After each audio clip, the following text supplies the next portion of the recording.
to Advanced and Performance Driving. I'm Reg Local. Well, first off, apologies I've not posted a video for a while. I've been very busy with other things, but I've got a little bit of spare time today and it's a nice day. The light's really good, so I thought we'd come out and film what you call an old school Reg Local driving video, something I've not done for a while. And today we're going to look at observations and planning. Now for me, the biggest difference between what I would class as ordinary drivers out there on the road and those drivers that have had a little bit of additional training is the ability to plan. I'm an examiner for the Institute of Advanced Motorists, and one of the first things and one of the primary things that I'm looking for in any candidate on advanced driving test is an ability to plan. So most of the drivers out there, most of the people that we see every day haven't had any additional driver training since they passed the driving test. That's no criticism, there's no massive encouragement for people to do it.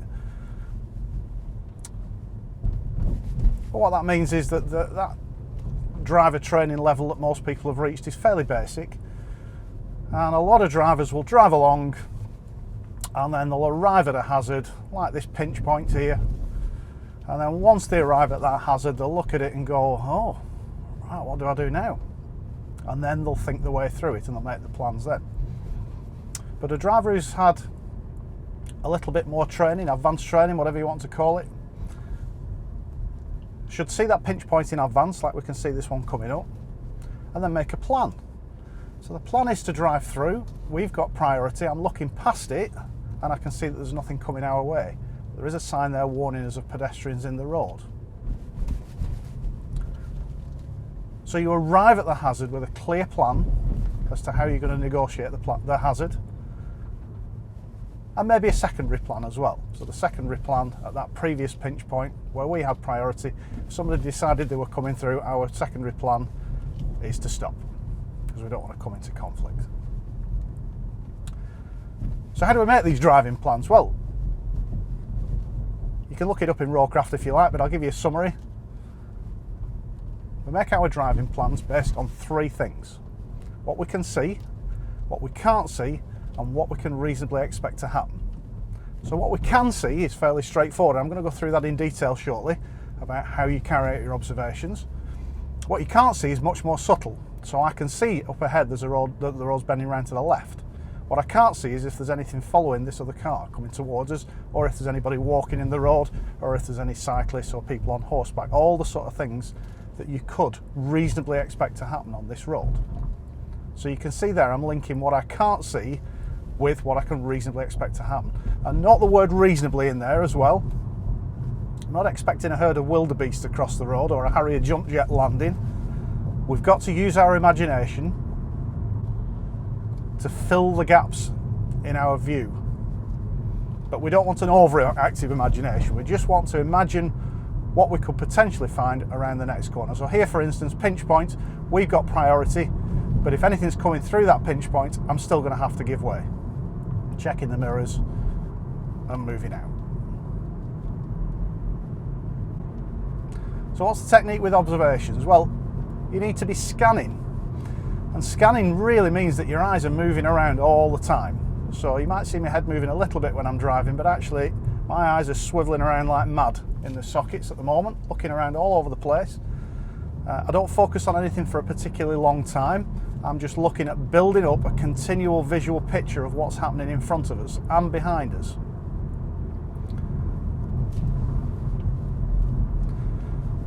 So I always start in the far distance and work my way back. So in the far distance I'm looking at the road bending round to the right. In the middle distance I can see there's a little shaded area in front, and then I'll look in front of the car and then check the mirrors. By the time I've gone through that process, I've moved forward a considerable distance and I'm looking in the far distance again at the road dropping away through the trees. In the middle distance is the cyclist on the right messing about, and in the foreground is the lay-by, and then checking the mirrors I can see the road bending away in the distance behind, and then back to the far distance again. So looking ahead now I can see the road bending round to the left, got a stone wall on the right and a farm off to the right as well, so possibly an entrance off to the right and an entrance to the left as well, and a mirror check, and then back into the far distance again. So I want you to imagine a little bit like a tank track or a caterpillar track on a digger or something like that. That caterpillar track goes, you imagine one link on that caterpillar track, it goes all the way forward and then works its way back, and then all the way forward and works its way back again. And that's the technique of observations that I'm using most of the time. But at the same time, I don't sort of compromise my other observations by insisting on sticking to that routine. If something happens in my peripheral vision, then I'm going to want to deal with that as well, focus on that for a short time. But what I'm not doing is focusing on a fixed point, and what I'm not doing is what most other drivers do when they're driving along, and just lazily focusing on the car in front or the little bit of space in front of the car.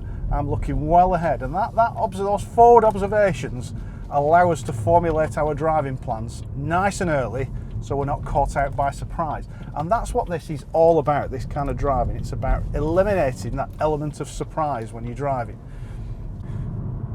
So the next trick then is to take those observations and use them to formulate your driving plan. So my observations now are I can see a route board for a roundabout, and I'm taking the first exit left at that roundabout. The zebra crossing's clear and I've got following traffic. So I'm checking the mirrors, I'm going to put a left signal on for the traffic behind.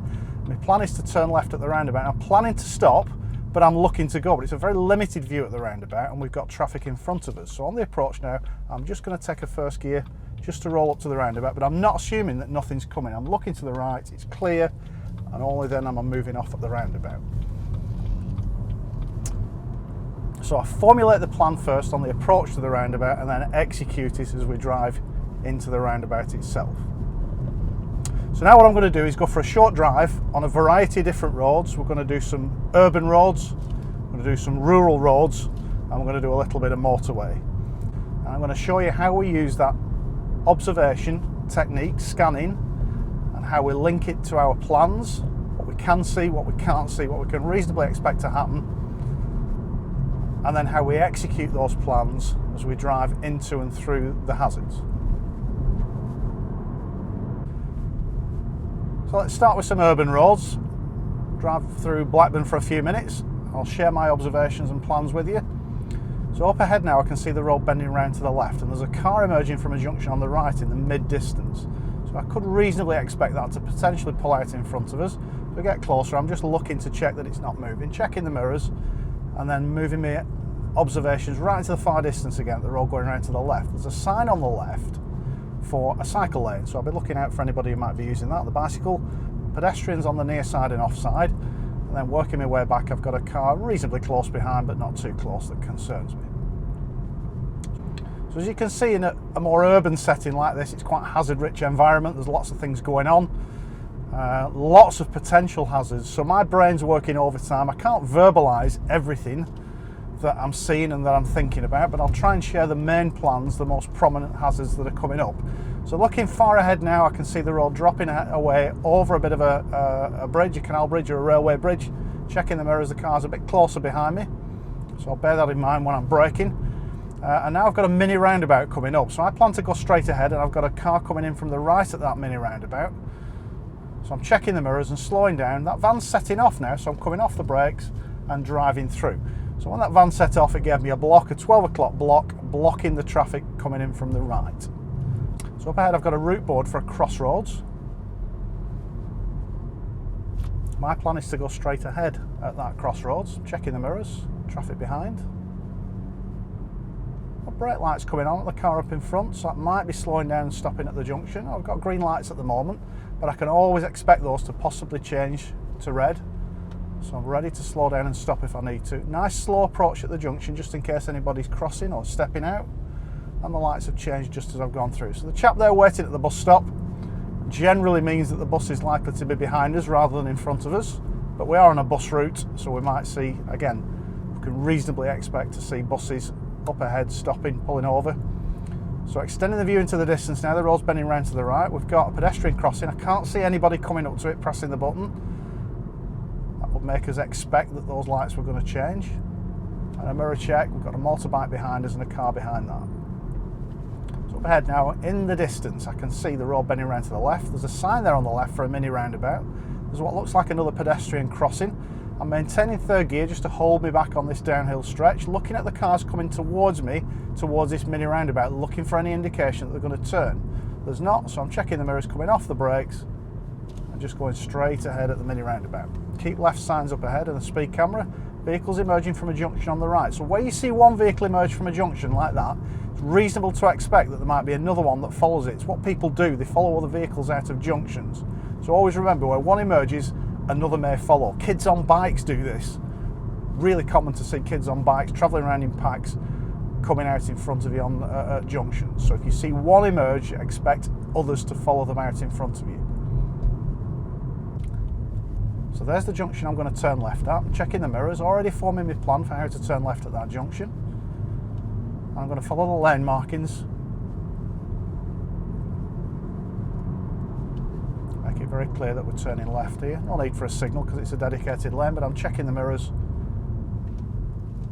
And we've got a green filter light and a give way sign. So just checking to the right, it's clear. Looking up ahead now, I can see the road bending round to the right, but there's also a junction off to the left, sort of going straight on up the hill. That's the road that we're taking. The chap on the left here checking his phone. That's one thing that you've always got to think about with pedestrians. A lot of the time now, they're looking down at the phone, they've got earphones in, they're not paying attention. So if you see anybody like that, it's always reasonable to expect that they might step out in front of you. So you can see our plans, we're not just forming plans for what we're going to have to do for the actual hazards, we're forming plans for potential hazards as we're driving along as well. And potential hazards are like the guy with the phone there who might step out in front of us. So as we come around here now, I'm looking right up towards the top of the hill. We've got traffic lights on red at the top of the hill, parked cars all the way up on the left hand side, and the car in front going fairly slowly, so I might expect them to turn off potentially. They might be looking for somewhere to turn off. Just holding second gear now up to the junction, and the lights are changing back to red again. So I'm checking the mirrors.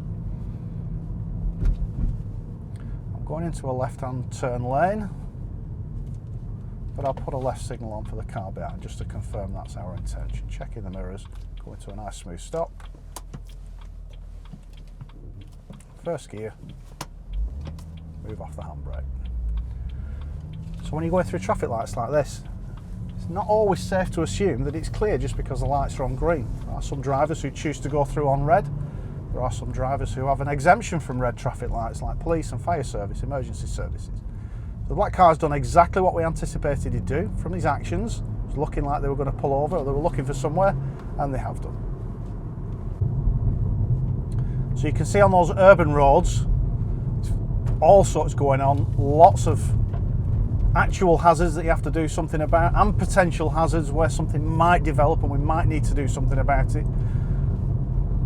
So my brain's working overtime, processing that visual information, working out what we can see, working out what that means to us, using my own experience to work out what might happen and forming a plan to deal with that in case it does happen.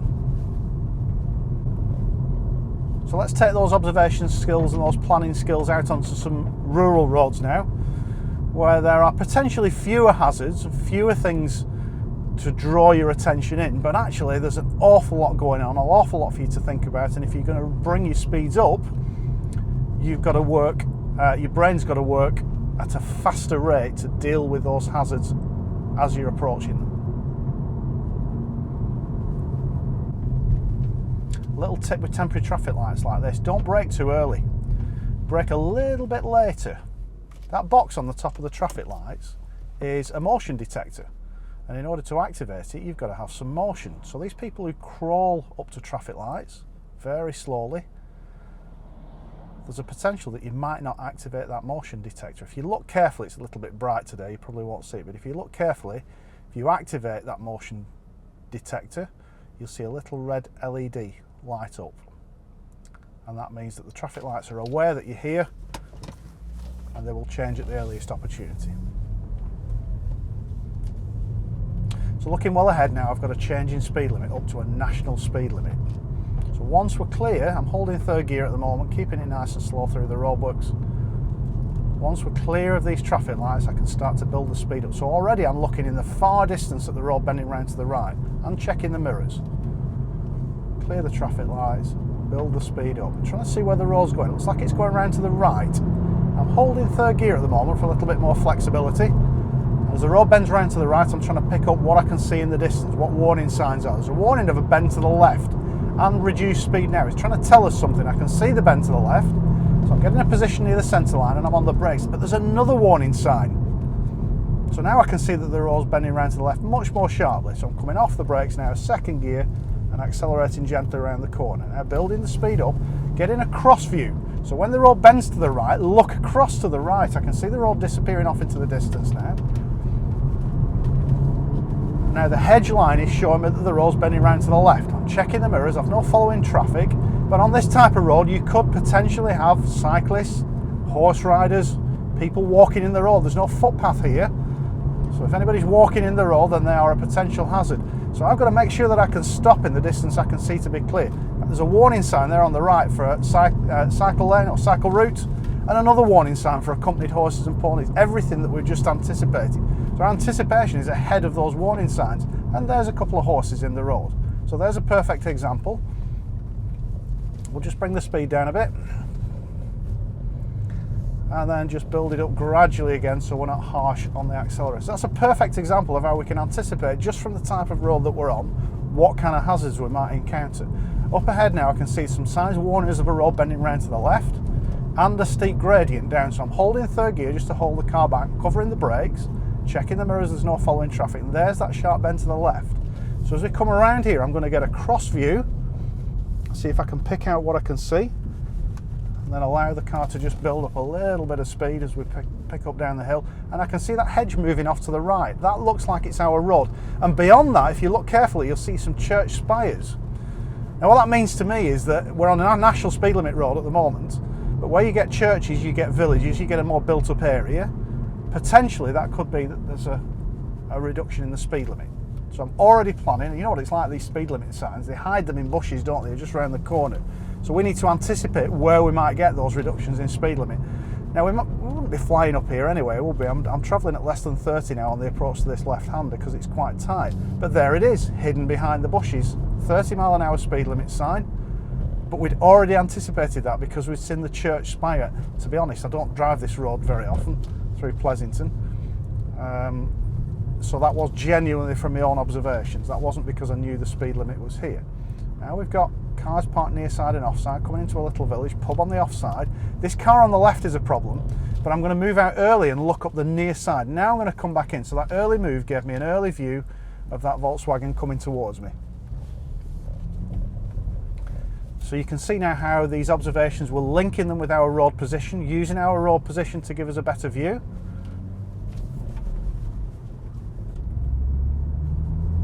Okay, so looking ahead, I can see the road bending round to the right, beyond this building on the right. So I'm looking to the right, seeing if I can pick up a view. There's nothing at the moment. So I'm going to keep a near side position, looking at reflections in these parked cars, see if we can see anything coming towards us. Now I can see the road bending round to the left, and working back from there, we've got slow on the road and a bend to the left sign. So I'm positioning offside, looking for movement in the limit point before I come off the brakes and pick up the gas. A couple of cyclists now. So I'm going to ease off and plan to follow. Always plan to follow cyclists until you can see that it's clear to pass them. Here, it isn't clear before the corner, so I'm going to hold back, hold second gear, and wait. And this is the mistake a lot of people make. They plan to pass the cyclists rather than plan to follow them. If we plan to follow them, we don't end up bunching up behind them. Quite often you'll come up, and then as you get closer to the cyclists, you'll see that the opportunity is on to pass them. But if it isn't, we don't end up crowding them. There's another couple of cyclists up here. So again, I'm planning to follow these cyclists. As we come off this bend, I'm not going to be caught out by surprise that they're there. And I'm ready to follow them, but now I can see it's clear to pass. I'm going to go fully offside, give it a squeeze on the gas, and pass them nice and safely. So remember, always reverse those two plans. A bit like planning to stop, looking to go with roundabouts. Plan to follow, look to pass with cyclists, rather than approaching them with those plans in the other order, which is what most other people do. So now rolling into this left-hander, I'm waiting for my view to open up before I accelerate. Down in the distance now I can see some buildings, some houses, a church spire. So again, I'm going to make that observation link that there might be a change in speed limit, and actually if you look really carefully you can just about see it. Now I've no excuses here, this is Brindle, I've driven this road thousands of times, but even so, the observation link there between the village, the roofs, the chimneys allows us to work out that there's going to be a reduction in speed limit before we even see the signs. And you'll notice as well how much I'm using road signs. A lot of people, when they've been driving for a while, road signs tend to blend into the background, they ignore them. But if we can pick them out, they're always there for a reason. Local authorities, highways agencies don't have money to splash about on signs unless they're absolutely necessary. So a school sign and a junction to the left. Junction to the left, I'm moving to the right because it's quite a limited view. The school sign is relevant, well, Monday to Friday, relevant times, then we're going to be thinking that there's going to be children moving around. But even at weekends, there are events at schools, and we've got to think about that. So the sign is relevant. So I've got this lady on a bicycle here. I'm going to ease off and plan to follow her. Once I've got the view, and I've got the view now, we can move out and pass her safely. I'm going to hold third gear for the left-hander. You can see that we're dropping downhill now. I'm going to squeeze the gas and keep the car balanced. And then eyes in the distance now, I can see that the road's bending round to the right. So I'm looking right through these gaps in the hedges. Got that farm off to the right there. With a farm, there might be movement of farm vehicles, animals coming out of there, so I'm ready for that. Double white lines, so I'm positioning near side, not going to cross the white lines, and extend my view now through the right-hander, looking in the distance. Now the road's bending round to the left, checking the mirrors, nothing behind us. Just because I'm not mentioning the mirrors doesn't mean I'm not checking them. I'll only tell you if there's something relevant there. As we come around this left-hander now, I can see buildings off to the left, so I'm always looking into these driveways for anybody moving off their drives. And then extending my view into the distance now, telegraph pole showing us where the road's going, and the hedge as well. The hedge line is very important. In this part of the world it's mostly hedges. Other parts of the UK, get up into the Dales or into Wales, it's stone walls. So try and pick out where those walls, where those hedges are showing you that the road's going. Slow on the road and chevrons to the right, so I'm looking into the distance now, and I've got a roundabout and a 30 limit sign and a car reversing out from the left. So I'm planning to turn right at that roundabout, down to 30 for the signs, down to third gear. That's just for the speed, it's not for the roundabout. Checking the mirrors. I'm going to put a right signal on for that car that's coming in from the left. Position, speed, gear, and drive onto the roundabout. So you can see on those rural roads that, yeah, we're moving the car along at a faster rate, but we're still using our imagination. We're still trying to work out what might be around the next corner, what we can see and what we can't see, and then linking those together into a plan as to what we might reasonably expect to encounter. So let's take those observation and planning skills now onto the third type of road that I'm going to use today, the motorway.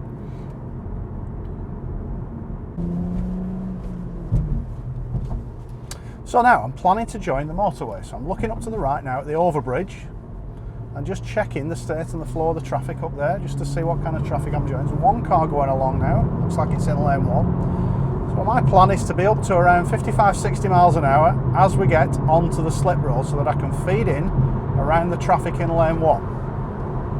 So I'm going to stick an indicator on now, check the mirrors, check my shoulders, and move out into lane 1. So now, observations, planning on the motorway. Checking the mirrors, moving out to lane 2, and looking into the distance. Got this slow moving Mercedes in lane 1, the white Seat might want to move out, so I'm looking out for a signal from them. And now I'm extending my view into the far distance, something gone past putting out an awful lot of smoke going in the other direction. So now I can see the motorway bending round to the left in the distance. I'm going to stay out now in lane 2. Look in the far distance now, we can see an off-slip. It's a mile away at the moment. Where you see an off-slip, almost always it's followed by an on-slip. At an on-slip, you're likely to get vehicles joining the motorway. I'm checking the mirrors, I've got a vehicle behind. Once I'm clear of this little Suzuki, I'm going to move across into lane 1. And clear means that I can see them in my centre mirror. I can see them in the centre mirror now, and I'll move to the left. So there's the off-slip. Looking at the roundabout, or the sign for the roundabout, I can see that there is an on-slip. So I'm expecting that there might be vehicles joining at this junction. Checking the mirrors, I've nothing much in lane 2. But as we approach the on-slip, I'm going to be ready to move across to lane 2, just to create space for the joining traffic. Now we don't have to do that, it's the job of the joining vehicles to feed in, filter into the traffic in lane 1. but if we can show them that courtesy, we will do. And as we come around this right-hander, you can see the road splits into 3 lanes on the uphill stretch there, and we've got this slightly slow moving BMW in front. I'm checking the mirrors, little signal and out into lane 2. And up ahead the road's bending round to the left, and there's a sign for the services up ahead as well. So I'm looking at how close that Citroen is to that white 4x4 in lane 2, and as I said it, the Citroen moved out. Also looking at whether there's any closing gaps in lane 2 here. I'm staying out in lane 2 because I'm catching the caravan and the other vehicles in lane 1. Got a vehicle following me as well, but he seems fairly comfortable set there behind me.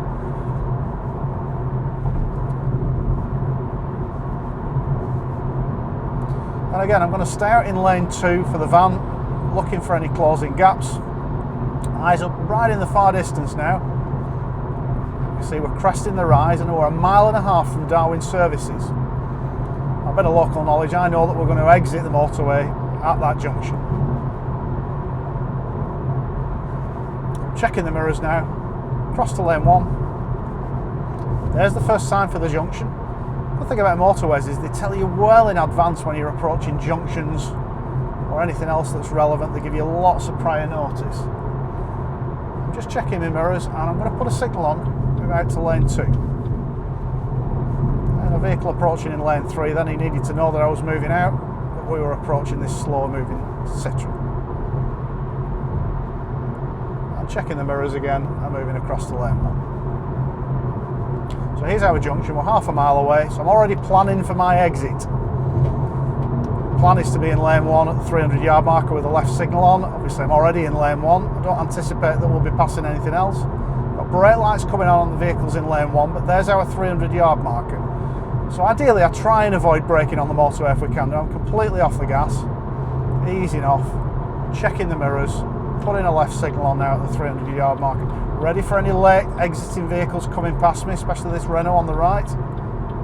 But he's staying out in lane 2. Checking the mirrors again. Quick shoulder check. And then looking ahead down to the roundabout. I'm going right towards Blackburn and Darwin.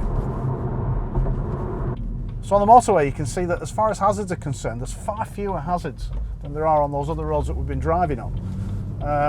Mile for mile, motorways are by far the safest roads we've got in the country. There's far fewer accidents occur on motorways in this country than any other roads.